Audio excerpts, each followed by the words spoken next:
Thanks for clicking on this Inland Sports video. Make sure you give it a like, hit that notification bell, and subscribe to the Inland Sports channel if you haven't done so already. We're also on Instagram and Twitter. Find us. It's Inland Sports. As we head out live to Moreno Valley High School as we set sail with the Vikings and the girls soccer team out there. Head coach Darren Sims, a couple of the star players as well. And Coach Sims, man, you guys have the inside track to winning an Inland Valley League title this season. I know we still have got some big league matches still to play, but man, so far so good for the Vikings. What have you guys done well so far this season to put you in this spot to hopefully bring home a league championship? First of all, Pep, I just want to thank you for allowing us to come on the show. It's an honor. The biggest thing for us is they bought in together that it's not just a team, it's a family, and they play for each other. Like my good friend Derek Johnson used to always tell us, we, not me. They're really buying into that. They're excited for each person having success. It's not about me. It's just whoever scores, you see the whole team celebrating, ready to go and excited. So it's just buying into that family aspect. And it's led us to a lot of success so far. You know, Coach, a long time ago when I played soccer, that was a long time ago, scoring a goal was like the best feeling in the world, man. It's just like, it's like the best. But to see other people having success and being genuinely happy for them, I mean, we talk about team chemistry, and I know it's a sports cliche, but it's a real thing, right? When your players are genuinely happy for others, setting up a goal, scoring a goal, coming up with a big save. I mean, that's contagious. I mean, do you feel like that's one of those intangibles that makes a championship team? Oh, definitely. I mean, you guys, it takes 11 people on the field to accomplish a goal or, protect the goal as well. And, we've been doing a great job of having people that, they get on the field and they're ready to go. We're always telling them to be mentally prepared when your number's called. So it's just, when we make subs, we feel like we don't lose anything, that our players just continuously play for each other. And like you said, those intangibles, I feel like we have a lot of them. And the good thing is we're young and we're going to keep building and hopefully have a long period of success here at Mobile. All right, Coach, let's talk to some of your players as well. On the screen left, it's Natalia Quijano. It's on your right. She's your center back, your sweeper, the center fullback back there. Obviously scoring goals is great, but when you come away with a clean sheet, your center back and your goalkeeper were doing something right. Before we talk to Natalia, what do you think makes her such a great anchor on that defensive line back there? She has a lot of pace. She's strong. I mean, she's only 5'2", so a lot of people think instantly, oh, she's going to be undersized, but she's a tank. She gets in the weight room, she lifts her weight, she gets out there, she does her sprints, and, she's just smart as well. She's very smart, and, man, it's been a blessing to have her these last 4 years. All right, Natalia, I didn't know you were 5'2". Usually center backs are pretty tall, right, to win those balls in the air and whatnot. But so being 5'2", do you think some other teams or opponents, you think they underestimate maybe you back there on that defensive line? Yeah, I think so, because when they come at me strong, and I don't think they expect me to push them back like in the way I do. Yeah, they keep on trying to fight me, and I just try to stand my ground. Yeah, I think, Coach, you called her a tank back there, which is a compliment if she's a tank back there on that line. Natalia, so how would you kind of describe the way you play back there? I mean, obviously, Coach said you're a smart player, but do you just try to be physical and strong back there and just let your presence be known? Yeah, since I'm in the back, I can see the field more, and I see how the girls, I think since I played my position for a while now, I know a girl's body movement and if they're gonna cut inside, so it's a little easier for me now.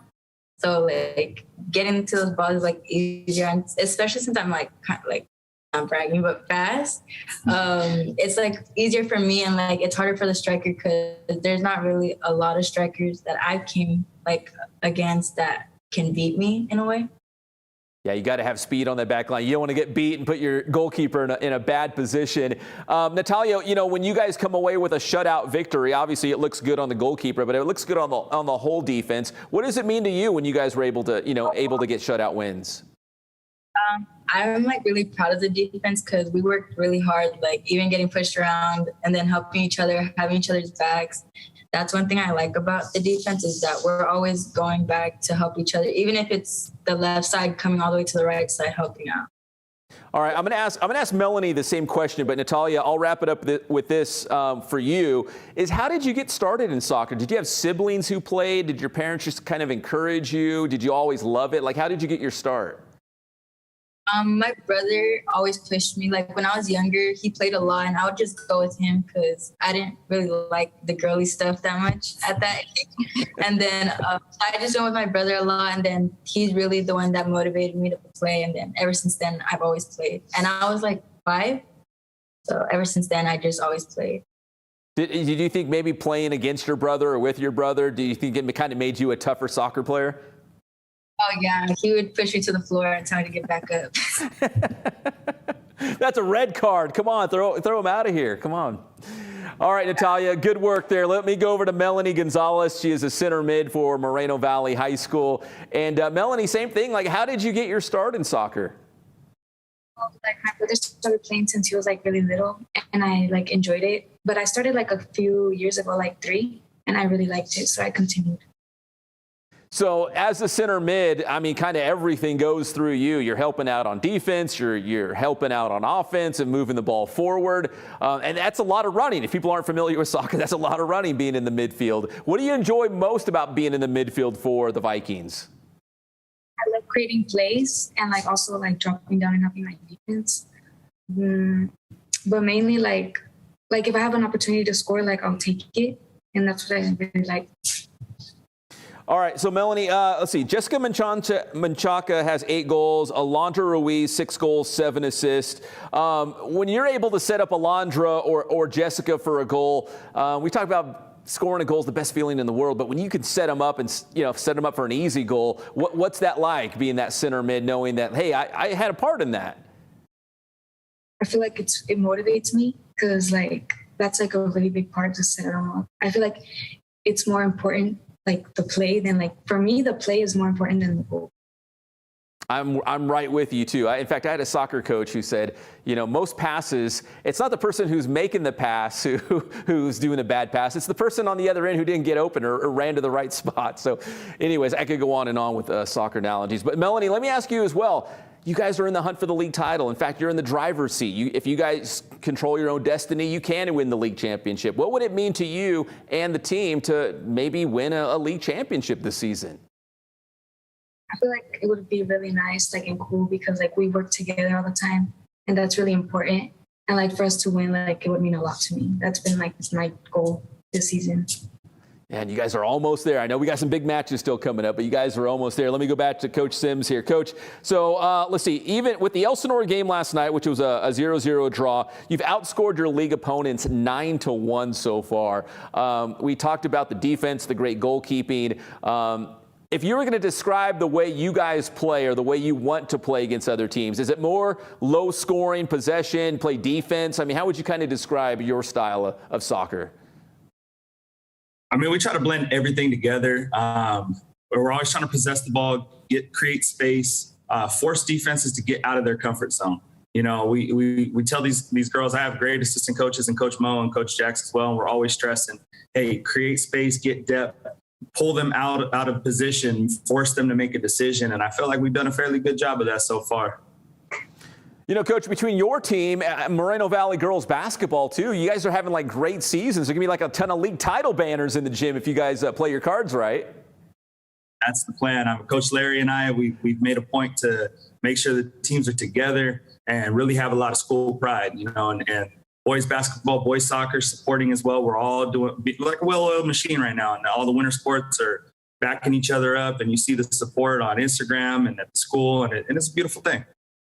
All right, Coach, finally, how do you get your team peaking at the right time to bring home that league title and also be ready for a playoff push? Maybe you guys can string together a couple wins and find yourself, in the semis or the finals. How do you motivate your team? How do you get them to peak at the right time here late in the season? Just telling them every time to not be satisfied. Yes, we win a game, be happy for that, but then it's the next day you got to get ready for the next opponent because, at this point, we've earned the right to have a target on our back. We've been preparing for Elsinore, And then we had a great game with them last night. Now we got to go play a scrappy Lakeside team. So it's just not being satisfied with what we have and just always looking for more and just, sticking together. Well, ladies, Coach Sims, I really appreciate the time. And Coach, you always hit me up on social media, let me know what's going on with the Vikings. And I really do appreciate it, man. So I love retweeting it, letting everyone know how well you guys are doing. So thank you. I do appreciate that, too. Appreciate you. All right, that is head coach Darren Sims. We got Natalia Quijano and Melanie Gonzalez on the other side. Coach Sims, ladies, thank you so much. Best of luck the rest of the way, guys. Thank you, Pep. You got it. That's Moreno Valley High School girls soccer here on the Inland Sports Show. Inland Sports.